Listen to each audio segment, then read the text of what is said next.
नमस्कार दोस्तों, आज संडे है और आज हम कुंडली अध्ययन कर रहे हैं और ये जिनकी कुंडली है उनका उनका नाम दीपक जी है।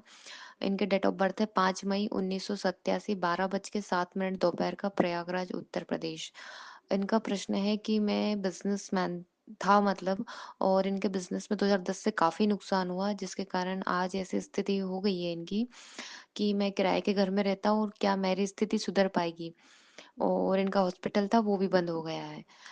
तो देखते हैं क्या स्थिति रहती है। नमस्कार दोस्तों, मैं प्रज्ञा आपका हार्दिक स्वागत करती हूँ अपने प्रोग्राम में। दोस्तों मेरे व्हाट्सएप नंबर है, यदि किसी को भी कुंडली से रिलेटेड जानकारी चाहिए, कुंडली बनवाना हो तो आप इस पे संपर्क कर सकते हैं। इसका चार्जेस है और यदि मेरा प्रोग्राम आपको अच्छा लग रहा है तो लाइक करें, शेयर करें, प्लीज़ सब्सक्राइब ज़रूर करें।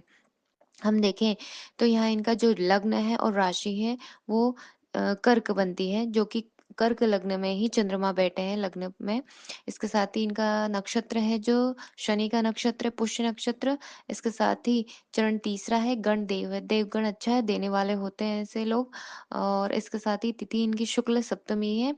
और अभी इनको हम देखें कि जो शुक्र की महादशा चल रही जो कि 2038 तक रहने वाली है, यानी अभी शुक्र में मंगल का अंतर चल रहा है।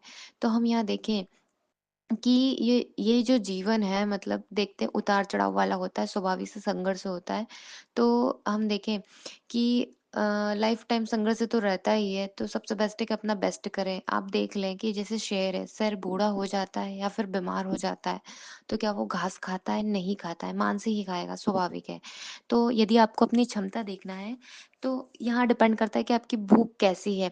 भूख होगी तो स्वाभाविक है कोशिश करेंगे तो दोबारा उठ जाएँगे। तो यही है कि भूखे मरने से तो अच्छा है कि आप कोशिश कर ली जाए।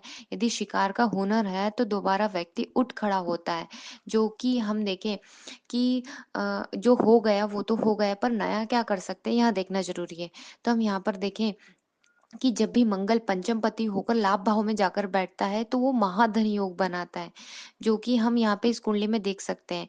पंचमपति यहाँ पे होते हैं मंगल, जो कि लाभ भाव 11वें भाव में जाके बैठे हैं, तो ये चीज बहुत अच्छी है। और उसके साथ ही चौथी दृष्टि से वो आय भाव को भी देख रहे हैं, तो ये बन गया महाधन योग। स्वाभाविक है कमाया है तो है इन्होंने। इसके साथ ही हम देखें कि सूर्य धनपति बनकर उच्च के होकर कर्म भाव में जाके बैठे हैं, सूर्य बुध के साथ बुधादित्य योग बनाकर, तो ये भी श्रेष्ठ है। अब देखते हैं कि गवाया क्यों है इन्होंने? बिना कारण कुछ नहीं होता है। तो यहाँ हम देखें कि लग्न में चंद्रमा है और चंद्रमा पर गुरु की भी दृष्टि है और राहु की भी दृष्टि है। तो हम यहाँ देखें इसके साथ ही जो ऋण का हम देखते हैं, तो ऋण का है कि यानी छठा भाव जो होते हैं हम वो जैसे छठा भाव हम रोग ऋपु ऋण के लिए देखते हैं, तो यहाँ पर मंगल की दृष्टि पड़ रही है। तो ये बोला जाता है कि आप किसी को भी पैसा उधार ना दें, लौट के नहीं आएगा। यदि इन्होंने पैसे दिए हैं तो स्वाभाविक है कर्जा होना ही है। इसके साथ ही हम देखें यहाँ पर घर का इन्होंने पूछा था कि ये किराए के घर में रहते हैं तो क्या इनका घर हो पाएगा? तो जो सुख भाव के स्वामी है मतलब 4th भाव के स्वामी हैं, वो बनते हैं शुक्र, जो कि भाग्य भाव में जाकर बैठे हैं। तो ये चीज़ अच्छी है कि घर तो खुद का हो ही जाएगा। वैसे ये भाव पाप कर्तरी योग में था, जिसके एक साइड आगे केतु है और पीछे की साइड हम बोल सकते हैं शनि है। इसलिए इनका घर हो सकता है बिक भी गया होगा, पर ये दोबारा हो जाएगा क्योंकि भाग्य भाव में जाके शुक्र बैठे हैं, तो ये चीज़ अच्छी है। तो यदि पैसा दिया है तो वो तो डूबेगा, वापस नहीं आएगा, पर उससे भा जो मतलब आपने लिया है कर्ज, उससे भागने की ज़रूरत नहीं है। सबको कहिए कि धीरे-धीरे मैं लौटा दूँगा। इसके साथ ही हम देखें कि शुक्र की महादशा चल रही है। वैसे शुक्र कारक तो नहीं है यहाँ पर अच्छी बात ये है कि यहाँ पर शुक्र भाग्य भाव में बैठे हैं, सुख भाव के और लाभ भाव के स्वामी होकर, तो ये प्लस पॉइंट है यहाँ पर। और दशानाथ बली अवस्था में हम देखें कि पापी ग्रह 3, 6, 11 भाव में होते हैं, तो ये अच्छा माना जाता है। और लग्नेश मजबूत हो तो ये असाधारण स्थिति को दर्शाता है। तो यहाँ पर है कि तीसरे भाव में केतु है और 11वें भाव में हम देखें कि मंगल बैठे हैं और लग्न भी इनका अच्छी स्थिति में है। तो हम देखें लग्नेश सबसे बढ़िया दिक्कत ये है कि लग्नेश इनके चंद्रमा है और चंद्रमा के दोनों साइड कोई ग्रह नहीं बैठा है, तो हम इसको केमद्रुम दुर्योग बोल सकते हैं। इसीलिए शायद इन्होंने सब कुछ गवा दिया है, क्योंकि चंद्रमा के आगे और पीछे किसी ग्रह का नहीं होना ये दोष बनाता है। और ऐसा व्यक्ति जीवन में एक बार पूरा मतलब बोल सकते हो कि चंद्रमा यदि केमद्रुम दोष में है तो व्यक्ति सब कुछ पाकर भी एक बार गवा देता है, ऐसी स्थिति बनती है यहाँ पर। तो यही शायद इनके साथ हुआ है।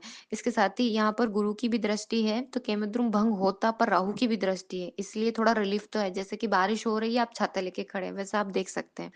पर अब इनको जैसे कुछ चीज़ तो यहाँ पर करनी पड़ेगी। धीरे से धीरे ही सही कर्ज़ ये दे सकते हैं, लौटा सकते हैं, वापस दोबारा उठ खड़े हो जाएँगे। पर यही कि प्रतिदिन आपको शिव मंदिर जाना है और अभिषेक करना है, इसके साथ केसर का तिलक लगाएँ तो आपके लिए बेनिफिट रहेगा और हनुमान चालीसा प्रतिदिन करनी है और हो सके तो हनुमान चालीसा प्रतिदिन आपको राम मंदिर में जाकर करें तो ये चीज़ अच्छी है। इसके साथ ही गाय की सेवा करना है प्रतिदिन। अब ये मत पूछिएगा कब तक, तो जब तक आपका भाग्य का आपको साथ चाहिए तब तक। धन्यवाद दोस्तों।